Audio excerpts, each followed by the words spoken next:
Bonsoir à tous et merci de nous rejoindre pour votre journal. Je vous propose qu'on découvre ensemble les titres de la rédaction. C'est le ras-le-bol à Kouawa. Le 4e incendie de la Serpentine exaspère aussi les employés qui s'inquiètent de l'avenir de leur emploi. Si la SLN décidait de quitter la commune, nous sommes allés à leur rencontre aujourd'hui. 1900 militaires français et étrangers sont arrivés au pays avec d'énormes bateaux pour l'opération Croix du Sud. Visite guidée du Schulz, un navire australien. Et vous saurez qu'est-ce que cette opération. Suite de notre feuilleton consacré aux nuits des musées, le tableau Café Yengen est notre objet du jour. Le chef-d'œuvre est caché au centre Pomémy. C'est dans l'obscurité que vous devrez le trouver. Vous verrez pourquoi. Mais avant de développer ces titres, cette information, Calédonia, une importante fuite de gasoil s'est produite il y a 2 mois et demi sur le site Valenciennes. Au moins 400 litres de gasoil ont fui d'une canalisation au niveau de la station-service de l'usine du Sud.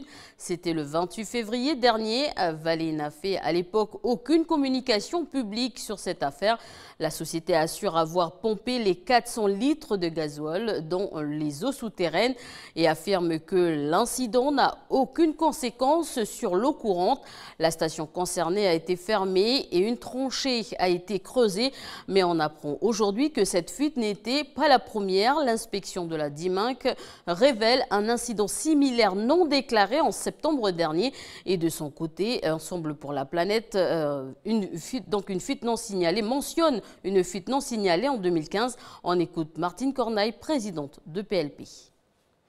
L'incident se serait produit en février 2018.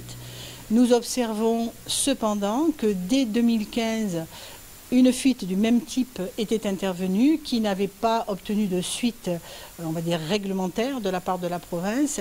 Et circonstance aggravante, Valais avait eu l'incident à son autorité de tutelle. Donc ce sujet sera évoqué demain en comité d'information, de concertation et de surveillance de Valais à l'hôtel de la province Sud.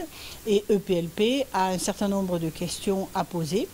Le public doit savoir que d'ores et déjà, notre association a exercé son rôle, on va dire, de vigilant en contactant son avocat de façon à demander des comptes à Valais parce que l'eau, c'est un bien commun et un industriel, quel qu'il soit, n'a pas le droit de salir cette ressource vitale pour tous.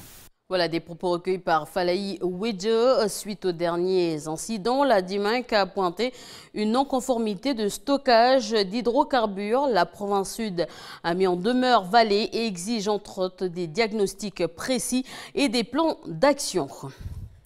Je vous le disais en titre, à Kouawa, c'est le ras-le-bol. Les employés en charge de réparer la Serpentine, brûlée 4 fois, ils n'en peuvent plus. Certains craignent que la société, le nickel, quitte la commune à cause des incendies qui coûtent de l'argent. Le reportage de Vanessa Kedi.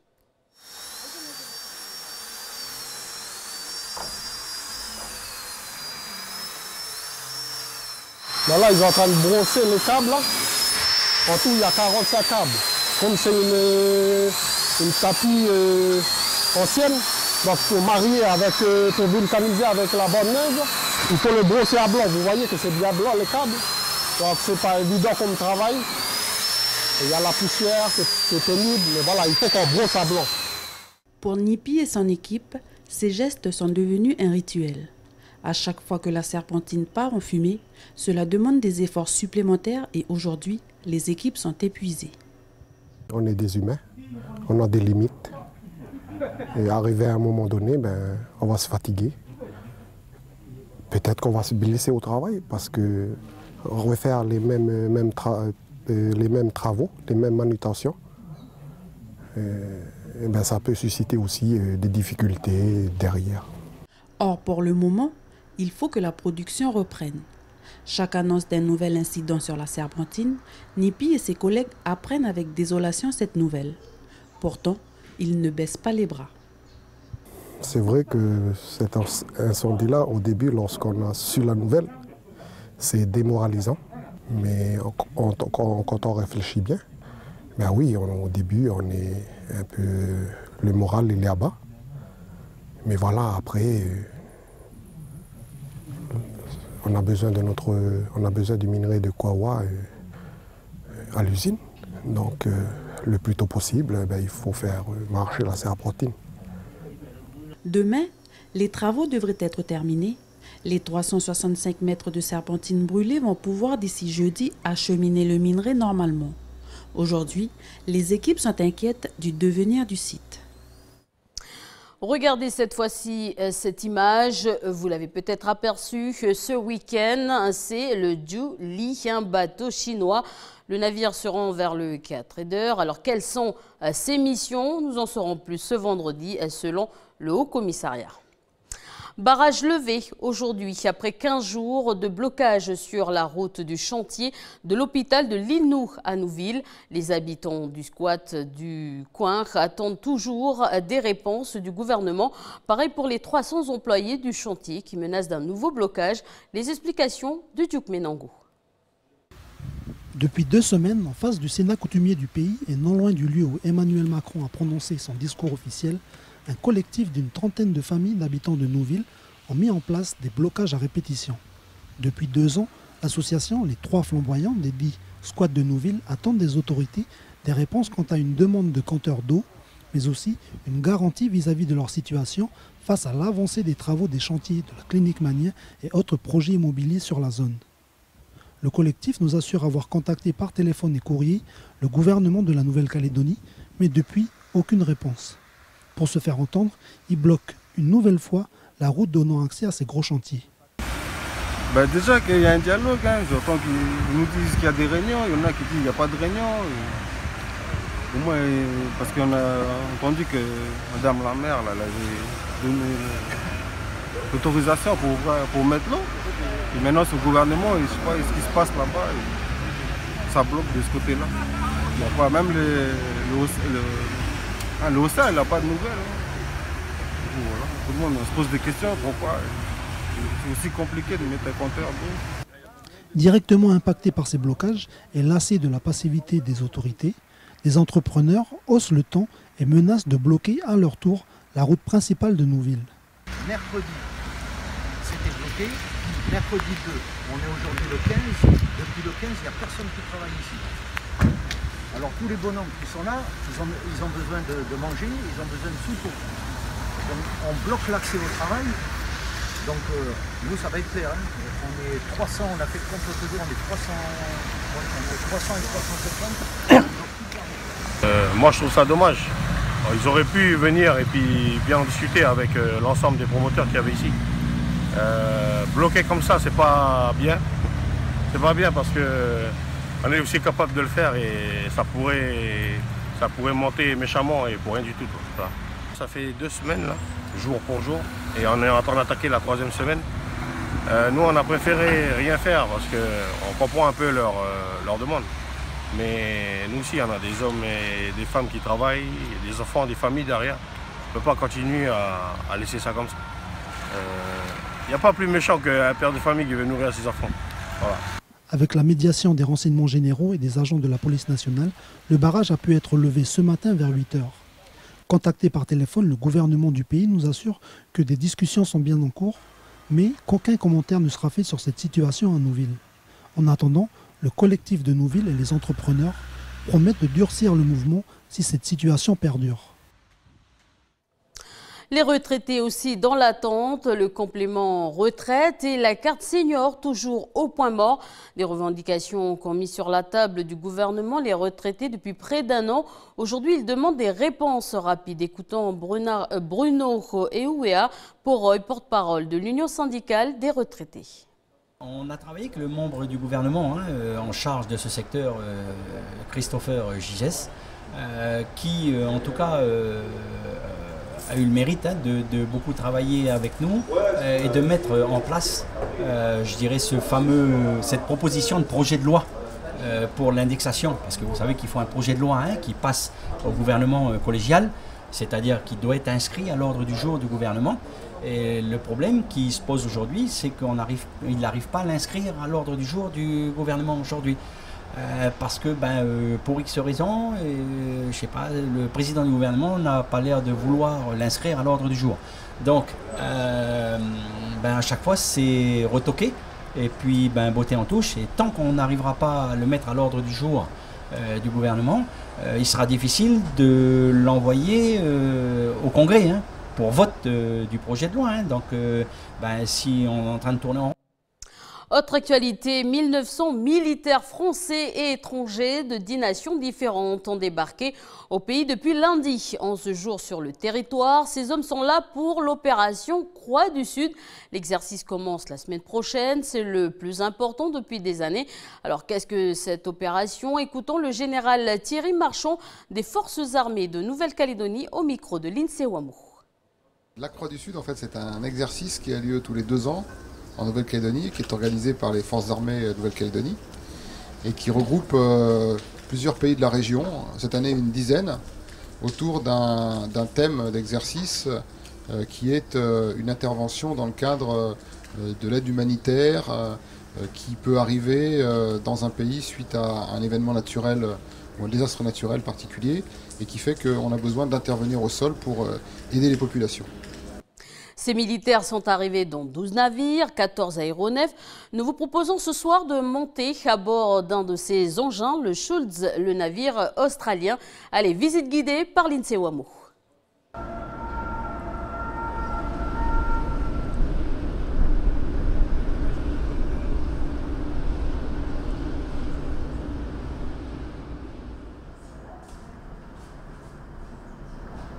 C'est le passerelle de notre navire. Ça, c'est le plus automatique navire de notre marine, de la marine australienne. Alors, on peut utiliser seulement une personne pour diriger le navire en complète.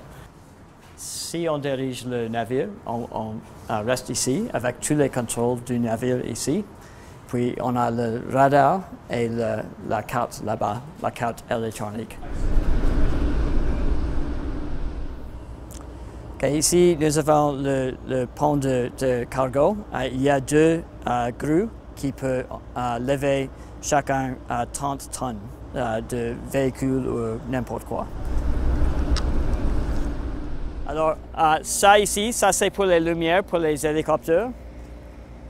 Et puis, on amérit l'hélicoptère ici.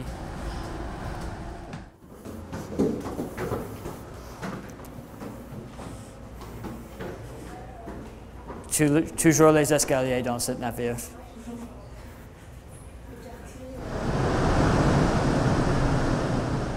On peut avoir comme plus ou moins de 100 camions petits ou comme 60 grands camions dans ce navire ici, plus ou moins.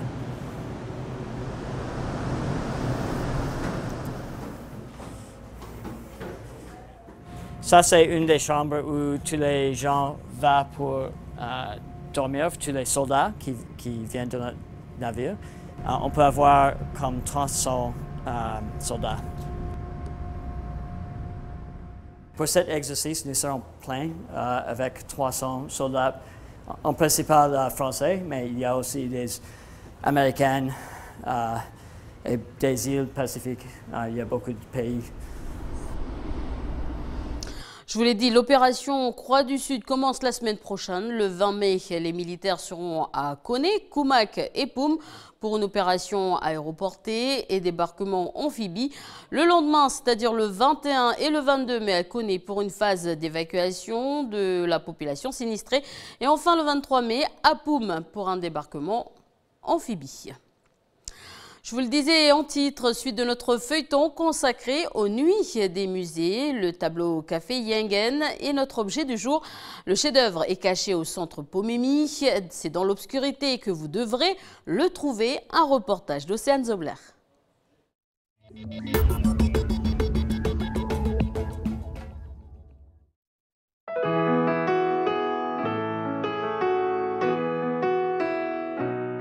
C'est dans le noir que je découvre Paula. Elle finit de peindre un tableau en attendant que les visiteurs du musée découvrent la salle d'exposition.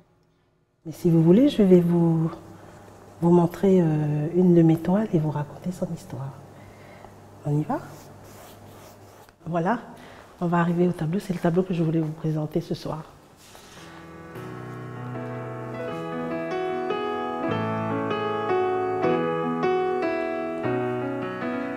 Ici, on voit une goutte de café. Et ici, c'est le batik javanais. C'est les dessins, les motifs qu'on retrouve sur les tissus javanais. Ici, on a des branches de café avec des fruits dessus. Et derrière, on a des silhouettes de grandes cases. Il fait partie d'une série de tableaux qui avait été à l'époque commandée par la mairie de Yengen quand il a fallu la refaire et la décorer. Et ce tableau, c'est un peu pour rendre hommage à la communauté indonésienne, puisque Yengen est une des régions où les Indonésiens vont s'implanter.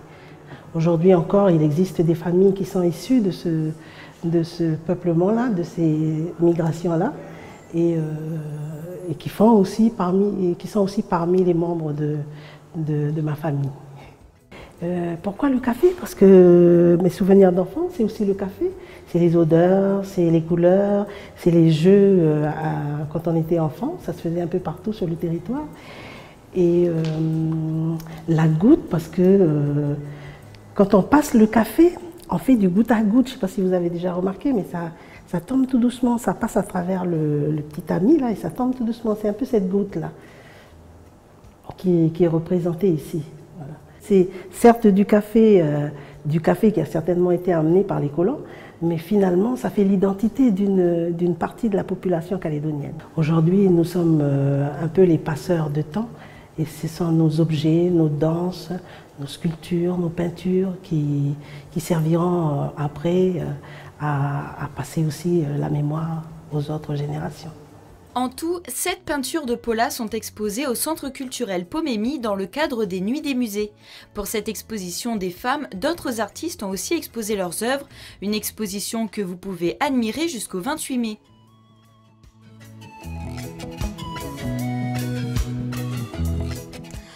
Voilà, c'est la fin de ce journal. Merci de votre attention. À suivre votre émission Bienvenue dans la bande. Après la météo, bonne soirée.